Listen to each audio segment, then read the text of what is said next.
السلام عليكم ورحمة الله وبركاته. الحمد لله جعل الشمس والقمر بحسبان والنجم والشجر يسجدان وفضل زمانا على زمان كما فضل مكانا على مكان وإنسانا على إنسان ونشهد أن لا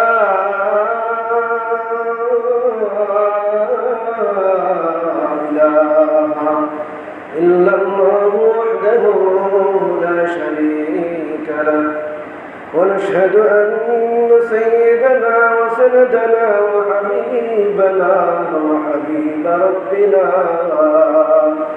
وطبيبنا وطبيب قلوبنا ومولانا محمدا عبده ورسوله الذي أرسله بالحق بشيرا ونذيرا وداعيا إلى الله بإذنه وسراجا منيرا فقد قال الله تعالى في قرآنه المجيد وفرقانه الحميد فأعوذ بالله من الشيطان الرجيم بسم الله الرحمن الرحيم يا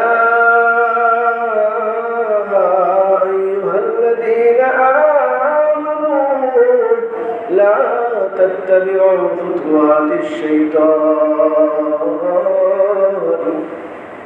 إنه لكم عدو مبين وقال رسول الله صلى الله عليه وسلم في حديثه ليس منا من ضرب الخدود وشق الحبوب ودعا دعوى الجاهلية أو كما قال عليه الصلاة والسلام.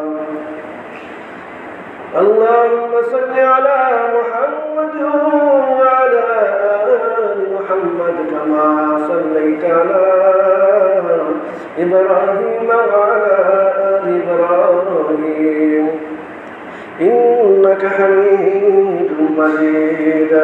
اللهم بارك على محمد وعلى آل محمد كما باركت على إبراهيم وعلى آل إبراهيم إنك حميد مجيد. سبحانك لا علم لنا إلا ما علمتنا سبحانك لا علم لنا إلا ما علمتنا إنك أنت العليم الحكيم. صدق الله العظيم. الحمد لله আল্লাহ পাকের দরবারে লাখো শুকর এবং সুজুদ আদায় করি যে সুবহানাহু ওয়া তাআলা জাল্লা জালালুহু ওয়া আম্মা নওয়ালুহু মেহেরবানি করে দয়া করে মায়া করে জুমার দিনে আল্লাহ তাআলার পবিত্র ঘর মসজিদের মধ্যে নিয়ে এসেছেন জুমা নামাজ আদায় করার জন্য। যে রব্বে কারীম সমস্ত কাজ থেকে ফিতনা থেকে ফারেক করে সমস্ত ঝামেলা থেকে ফারেক করে মহব্বত করে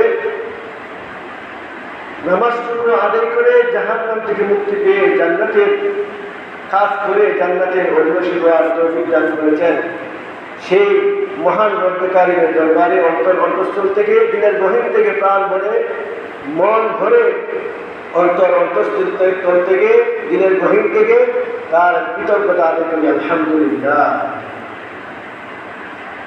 প্রিয় মুহতারাম হাজিরিন, আজকে যে মাসের মধ্যে আমরা পদার্পণ করেছি সেই মাসটা হচ্ছে মুহররম মাস। সেই মাসটার নাম হচ্ছে কি? মুহররম মাস। বুঝলেন? সেই মাসটার নাম হচ্ছে মুহররম মাস।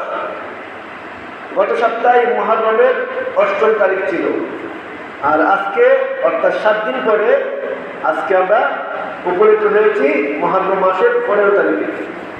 আজকে শুক্রবার, জুমার দিন, মুহররম মাসের 15 তারিখ। তো মুহররম মাস সম্পর্কে আমরা আলোচনা করেছিলাম, মুহররমের ফাজাইল বর্ণনা করেছিলাম, মুহররমের মধ্যে কি করতে হবে সেটা আমরা বলেছিলাম, এবং আমরা অনেকেই সেই আমলগুলো করছি, অনেকেই করার তৌফিক হয় নাই। আল্লাহ তাআলা যদি সামনের বছর হায়াতে রাখেন, আল্লাহ তাআলা তাদেরকে সহ আমাদেরকে যদি তৌফিক দান করেছিলেন।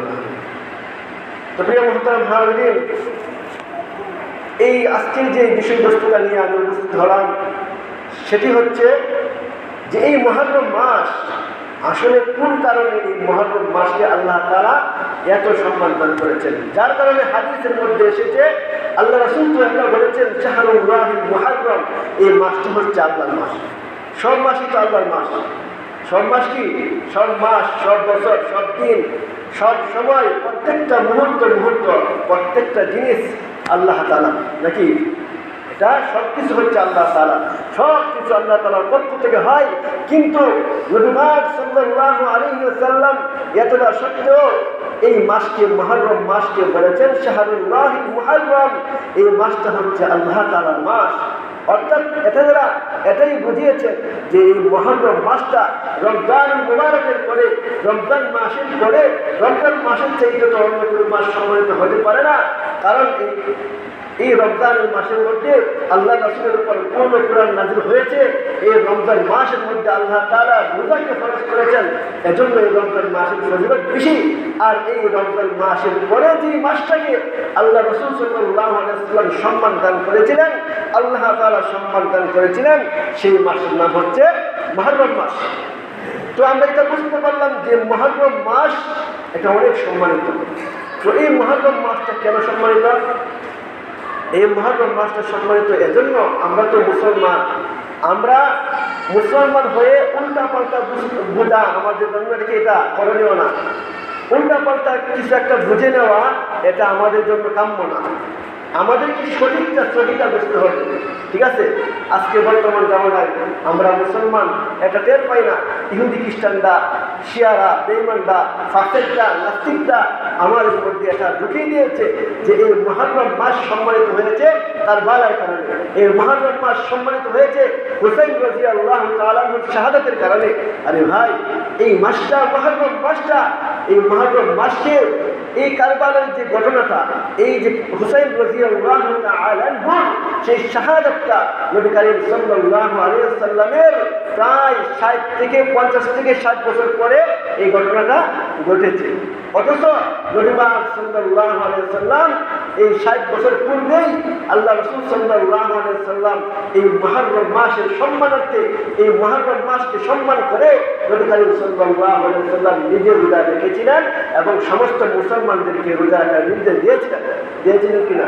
আমরা গত সপ্তাহে জুমার মধ্যে আমরা বলেছিলাম, আলোচনা শুনছিলাম যে নবী পাক সাল্লাল্লাহু আলাইহি ওয়াসাল্লামের জামানায় নবী পাক সাল্লাল্লাহু আলাইহি ওয়াসাল্লাম সাহাবায়ে কেরামদেরকে রোজা রাখার জন্য নির্দেশ দিয়েছিলেন এই মাসের মধ্যে, ঠিক না? এবং নবী পাক সাল্লাল্লাহু আলাইহি ওয়াসাল্লাম এই মাসের মধ্যে রোজা রাখলে, আশুরার দিন রোজা রাখলে কি পরিমাণ সওয়াব হবে সেটা আমরা বলছিলাম। এই মাসের মধ্যে আল্লাহ তাআলা সম্মান দান করেছেন, আল্লাহ তাআলা এই মাসের মধ্যে বড় বড় কিছু নিয়ামত দান করেছেন, বড় বড় ঐতিহাসিক কিছু ঘটনা ঘটিয়েছেন। এজন্য আল্লাহ তাআলা এই মাসকে সম্মান দান করেছেন। প্রিয় মুহতারাম হাজিরিন, আল্লাহ পাক রব্বুল আলামিন এই মাসকে সম্মান দান করেছিলেন। আল্লাহ তাআলা এই মাসের মধ্যে বড় বড় নিয়ামত দান করেছিলেন।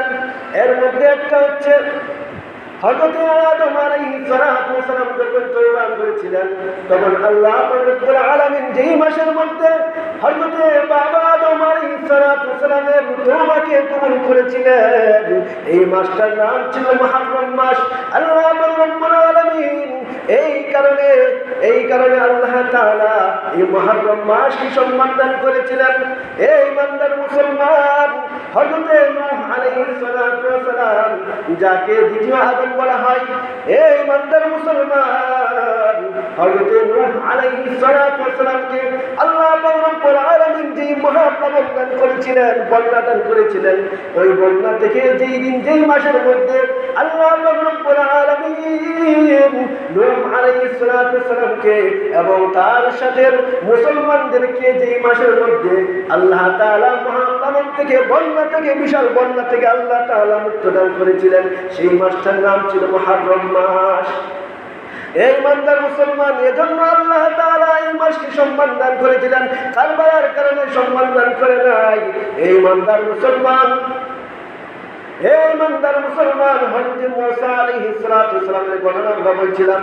হযরত মূসা আলাইহিস সালাতু ওয়াস সালামকে যেই মাসের মধ্যে ফিরআউনের নির্যাতন থেকে আল্লাহ তাআলা মুক্ত দান করে সমুদ্র পাড়ি দিয়া হযরত মূসা আলাইহিস সালাতু ওয়াস সালামকে আল্লাহ তাআলা নাজাত দান করেছিলেন এবং ফিরআউনকে তার দলবল সহ ওই নদীর মধ্যে সমুদ্রের মধ্যে ডুবাইয়া মেরেছিলেন। হযরত মূসা আলাইহিস সালাতু ওয়াস সালামকে নাজাত দান করেছিলেন যেই মাসের মধ্যে, এই মাসটার নাম ছিল মুহররম মাস। আল্লাহ তাআলা এজন্য এই সমস্ত ঘটনার কারণে, এই সমস্ত নিয়ামতের কারণে আল্লাহ তাআলা মুহররম মাসের সম্মান দান করেছেন। নাকি কারবালার কারণে?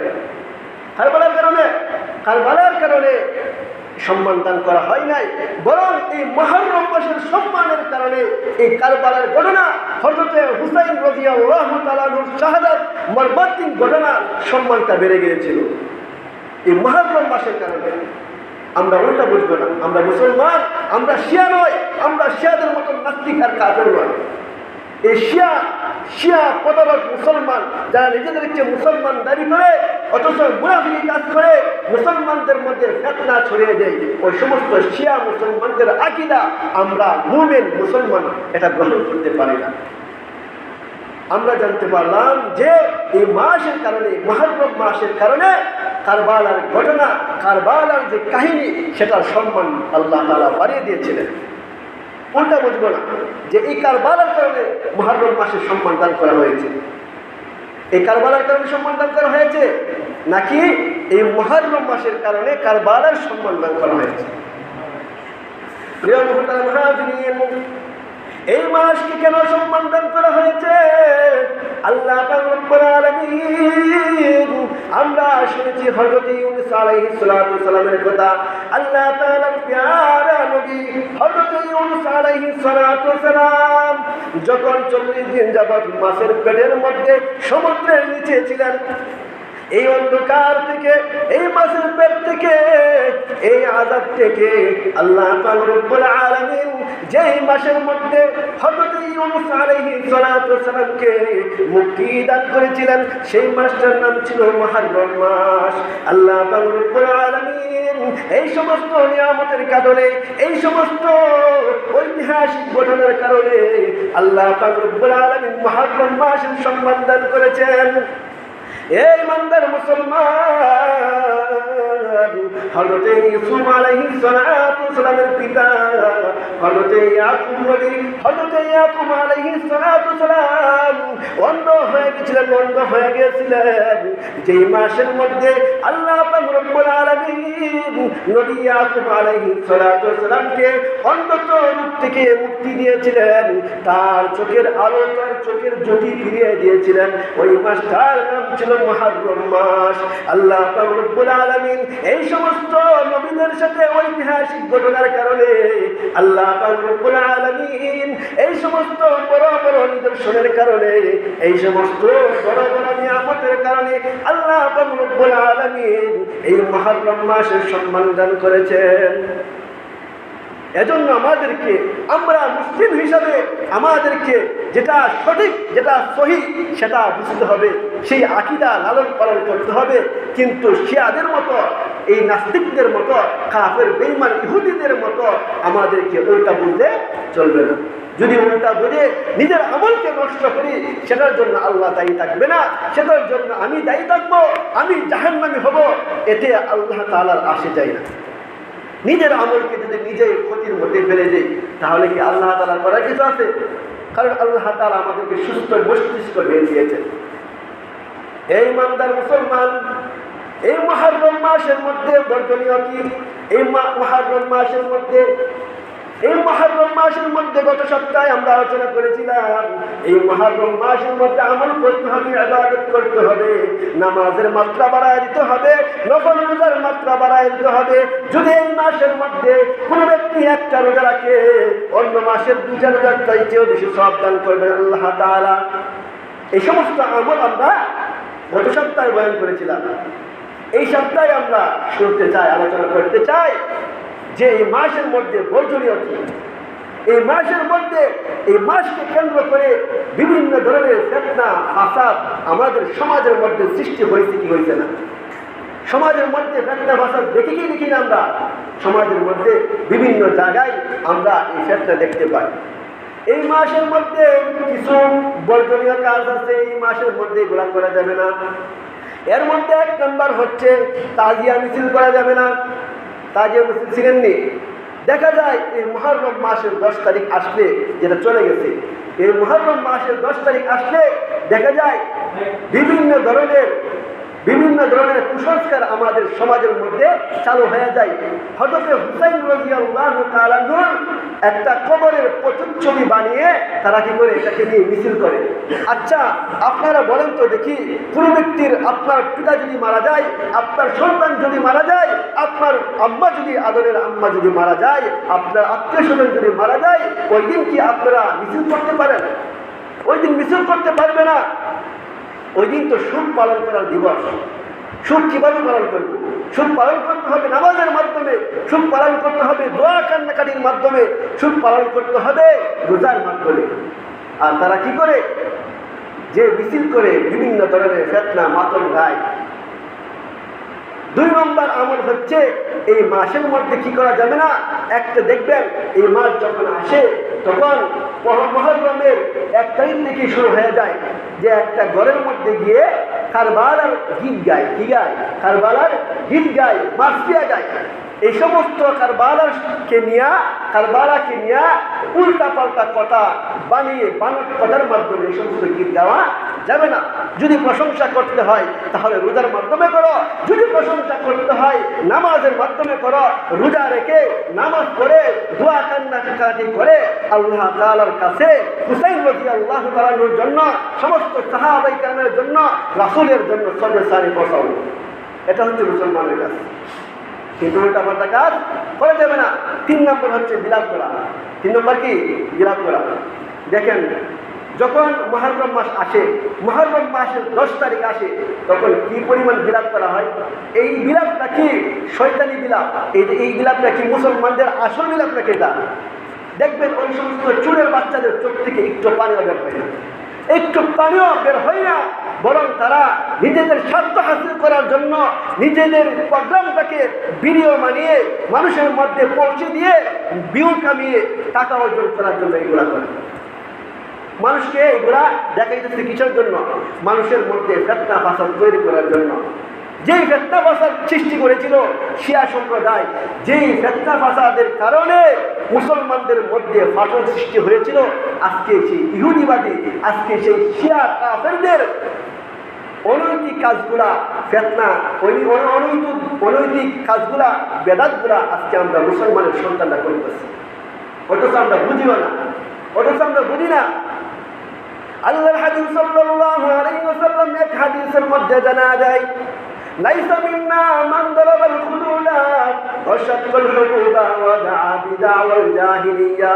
নবী পাক সাল্লাল্লাহু আলাইহি ওয়াসাল্লাম এই হাদিসের মধ্যে জানা যায়, এর ইমানদার মুসলমান, লাইসা মিন্না, ওই ব্যক্তি আমার উম্মতের অন্তর্ভুক্ত হবে না, ওই ব্যক্তি আমার উম্মতের দলের মধ্যে অন্তর্ভুক্ত হবে না, ওই ব্যক্তি কাল কিয়ামতের ময়দানে আমার থেকে হাউজে কাউসারের পানি পান করতে পারবে না, ওই ব্যক্তি কাল কিয়ামতের ময়দানে আমার শাফাআত পাবে না। যদি নবীর উম্মতই না হয় তাহলে শাফাআত পাবে না। আল্লাহর হাবিব সাল্লাল্লাহু আলাইহি ওয়াসাল্লাম এই হাদিসের মধ্যে বলেন, আল্লাহ রাসূল বলেন লাইসা মিন্না মান দারাবাল খুদুদা, যে ব্যক্তি বিপদগ্রস্ত হয়ে, যে ব্যক্তি মুসিবতের মধ্যে পড়ে গিয়া সুদ পালন করতে গিয়া, যে ব্যক্তি নিজের শরীরের মধ্যে থাপ্পড় মারবে, যে ব্যক্তি নিজের শরীরের মধ্যে আঘাত করবে, এবং আল্লাহ হাবিব সাল্লাল্লাহু আলাইহি সাল্লাম বলেন ওয়াশাক্কাল হুদা, যে ব্যক্তি মুসিবতের মধ্যে পড়ে গিয়া, যে ব্যক্তি তার জামা কাপড় ছিঁড়ে ফেলবে, নবী পাক সাল্লাল্লাহু আলাইহি সাল্লাম আরো বলেন ওয়াদা বিদাওয়াল জাহিলিয়া, যে ব্যক্তি মুসিবতের মধ্যে পড়ে গিয়া, যে ব্যক্তি মুসিবতের মধ্যে পড়ে গিয়া জাহিলিয়াত যুগের মতো চিল্লাপাল্লা করবে, ওই সমস্ত ব্যক্তিগণ, ওই তিন শ্রেণীর ব্যক্তিগণ আমার উম্মতের মধ্যে অন্তর্ভুক্ত হতে পারবে না। বুঝতে পারছেন? তা আজকে বর্তমান জামানায় দেখেন, আজকে বর্তমান জামানায় দেখেন, যখন মুহররম মাসের 10 তারিখ আসে, যখন মুহররম মাস আসে, তখন ওই সমস্ত নামদারি মুসলমান মুনাফিকরা কি করে দেখবেন, হযরত হুসাইন রাদিয়াল্লাহু তাআলা নূর একটা কবরের প্রতিচ্ছবি বানায়। দেখবেন তারা কি করে, এই মাসকে উদ্দেশ্য করে একটা ঘরের মধ্যে গীত গায়, কি উল্টাপাল্টা কথা বলে, উল্টাপাল্টা আজাইরা বিভিন্ন ধরনের কাহিনী তারা বলতে থাকে। অথচ হযরত হুসাইন রাদিয়াল্লাহু তাআলার সাথে যে মর্মান্তিক ঘটনা ঘটেছিল এটা বলে না। আজকে বর্তমান জামানায় দেখা যায়, রাসূল বলেছেন হাদিসের মধ্যে, যে ব্যক্তি বিপদের মধ্যে পড়িয়া তার শরীরের মধ্যে আঘাত করবে, তার কাপড়কে ছিঁড়ে ফেলবে, জাহেলিয়াত যুগের মতো চিল্লাপাল্লা করবে, সে আমার উম্মতের অন্তর্ভুক্ত না। অথচ এই সমস্ত কাজগুলাই বর্তমান মুসলমানরা মুহররম মাস আসলে বেশি বেশি করতে থাকে। অথচ এই মাসের মধ্যে রোজা রাখা দরকার ছিল, এই মাসের মধ্যে বেশি বেশি নফল নামাজ পড়া দরকার ছিল, তাদের জন্য কান্নাকাটি করে দোয়া করা দরকার ছিল, কিন্তু এইগুলা না করে এই সমস্ত বেদাতি কাজগুলো আমরা করি। এজন্য এগুলা করা যাবে না। আল্লাহর হাবিব সাল্লাল্লাহু আলাইহি ওয়াসাল্লাম এক হাদিসের মধ্যে বলেন, ইন্না রাসূলুল্লাহ সাল্লাল্লাহু আলাইহি ওয়াসাল্লাম বারিউম মিনাস সালিকা ওয়াল হালিকা ওয়াশ শাক্কা, যেই মহিলা নাকি বিপদের মধ্যে পড়ে বলতে থাকে আল্লাহ পাক রব্বুল আলামিন শুধু আমাকেই পাইছে, বলে কি বলে না, আল্লাহ তাআলা শুধু আমাকেই পাইছে, আমার আব্বাকেই শুধু পাইছে, তাকে নিয়ে গেছে, ইন্তেকাল দান করছে, এরকম বলে কি বলে না? অনেক মহিলা দেখবেন এরকম বলে, বিপদ আসছে, মুসিবত বেশি একটু চলে আসছে, বলতে থাকে যে মুসিবত শুধু আমাকেই পাইছে, আল্লাহ কি শুধু আমাকেই দেখছে, আজরাইল কি শুধু আমার ঘর থেকে চিনলো, এরকম বলে কি বলে না? এজন্য এগুলো করা যাবে না। আল্লাহর হাবিব সাল্লাল্লাহু আলাইহি ওয়াসাল্লাম এই হাদিসের মধ্যে বলেছেন, যে মহিলা, যে ব্যক্তি সালিকা, যে ব্যক্তি এই সমস্ত কাজ করবে, এই সমস্ত কথাবার্তা বলবে, আল্লাহর হাবিব সাল্লাল্লাহু আলাইহি ওয়াসাল্লাম বলেন ওই ব্যক্তির থেকে আমি মুক্ত হয়ে গেলাম। আল্লাহর হাবিব সাল্লাল্লাহু আলাইহি ওয়াসাল্লাম বলেন ওয়াল হালিকা, যেই ব্যক্তি মুসিবতের মধ্যে পড়ে গিয়া মাথাকে মুন্ডন করে ফেলবে, অনেক পাগলের দল আছে, কি আছে না? অনেক পাগলের দল আছে, মুসিবতের মধ্যে পড়ে গিয়া এই মুহররম মাস আসলে কি করে, মুহররম মাসের মধ্যে করে অনেক মুসিবত আসতে গিয়ে পাগলামি করতে গিয়ে মাথা মুন্ডন করে ফেলে। এটা আমাদের গ্রামগঞ্জে না থাকতে পারে, শহরের মধ্যে আছে এরকম পাগলামি ছাগলামি, শহরের মধ্যে কি আছে, শিয়াদের কাজকর্ম শহরের মধ্যে অ্যাভেলেবল আছে। তো এই সমস্ত কাজ থেকে নবী পাক সাল্লাল্লাহু আলাইহি ওয়াসাল্লাম বলেছেন আমি মুক্ত। তো নবী পাক সাল্লাল্লাহু আলাইহি ওয়াসাল্লাম সেই কাজগুলো থেকে মুক্ত, সেই কাজগুলোকে আল্লাহর নাকি শয়তানের, সেই কাজগুলো হচ্ছে শয়তানের। অতএব যারা শয়তানের কাজ করে নিজেদের আমলকে বিনষ্ট করে জাহান্নাম হবে, এর জন্য আল্লাহ দায়ী থাকবে না, সে নিজেই দায়ী। এজন্য আল্লাহ তাআলা আমাদের এই সমস্ত কাজ থেকে আরেক তাকে তৌফিক দান করুন। তো এই মাসটা আসলে দেখা যায় ঢোল তবলা এগুলা বাজায় কি বাজায় না, বাজায় কি বাজায় না? আপনারা দেখবেন নাচানাচি গান বাজনা এগুলো বাজায় কি বাজায় না? আল্লাহ হাবিব সাল্লাল্লাহু আলাইহি ওয়াসাল্লাম এক হাদিসের মধ্যে বলেন সাউতুল মালউনান, দুইটা আওয়াজ আছে, দুইটা শব্দ আছে, সেটা হচ্ছে অভিশপ্ত, আল্লাহ তাআলার পক্ষ থেকে অভিশাপ এবং নবী পাক সাল্লাল্লাহু আলাইহি ওয়াসাল্লামের পক্ষ থেকে অভিশাপ। দুইটা শব্দ, কয়টা শব্দ শিখে রাখবেন?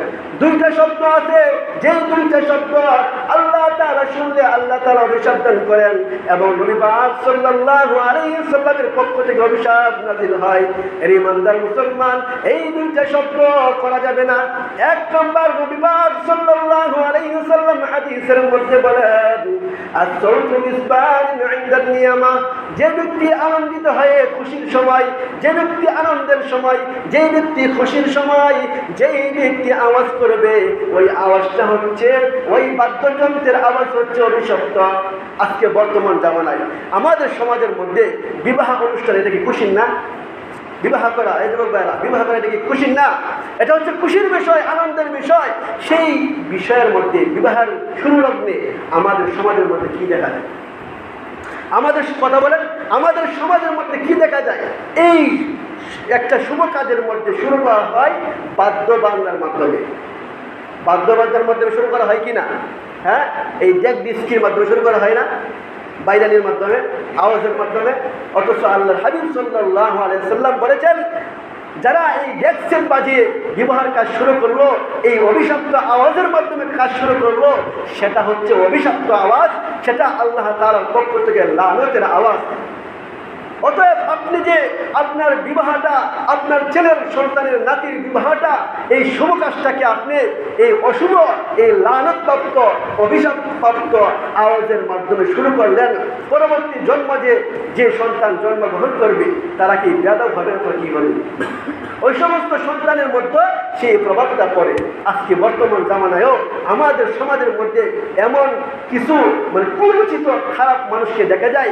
এরকম কিছু মানুষ, যে এমন মানুষ, তাদের কথা আর কি বলবো, সমাজের মধ্যে দেখা যায় যে মসজিদ মানে না, মাদ্রাসা মানে না, কবর মানে না, এই সমস্ত পাশে রেখেও তারা এই ডেকসিট বাজায় কি বাজায় না। ওই সমস্ত মুসলমানদের কি মুসলমান বলা যায়? ওই সমস্ত মুসলমানদেরকে মুসলমান বলা যায় না। এজন্য এই সমস্ত কাজকে ছেড়ে দেন, ভালো হয়ে যান। যদি ভালো হতে পারেন, ভালো হয়ে প্রকৃত মুসলমান হতে চান, তাহলে এই সমস্ত কাজ আমাদেরকে আদৌ করা যাবে না। আল্লাহ রব্বুল আলামিন, আরো অনেক কথা ছিল, বলতে পারি না এই সময়ের সরে কিছু কথা বললাম। তো আমরা জানতে পারলাম যে এই মুহররম মাস আসলে, এই বছর যারা কোশ্চেন করছেন, ঠিক আছে, যারা কোশ্চেন করছেন, কিন্তু আগামী বছর থেকে এই মুহররম মাস আসলে আমরা রোজা রাখার চেষ্টা করবো ইনশাল্লাহ, রোজা রাখার চেষ্টা করবো ইনশাল্লাহ। এবং আশুরার 10 তারিখে রোজা রাখবো, ঠিক আছে, এই সমস্ত আমল করবো। কিন্তু এই মাসকে উদ্দেশ্য করে এগুলো করা যাবে না।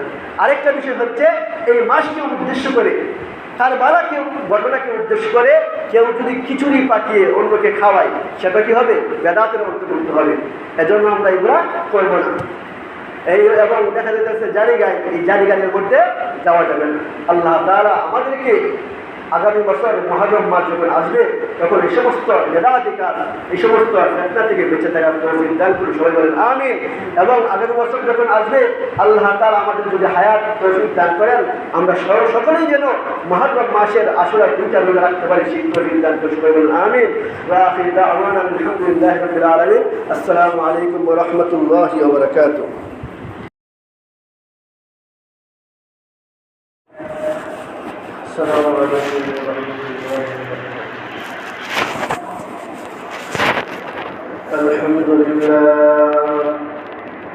الحمد لله جعل الشمس والقمر بحسبان والنجم والشجر يسجدان وفضل زمانا على زمان كما فضل مكانا على مكان وإنسانا على إنسان ونشهد أن لا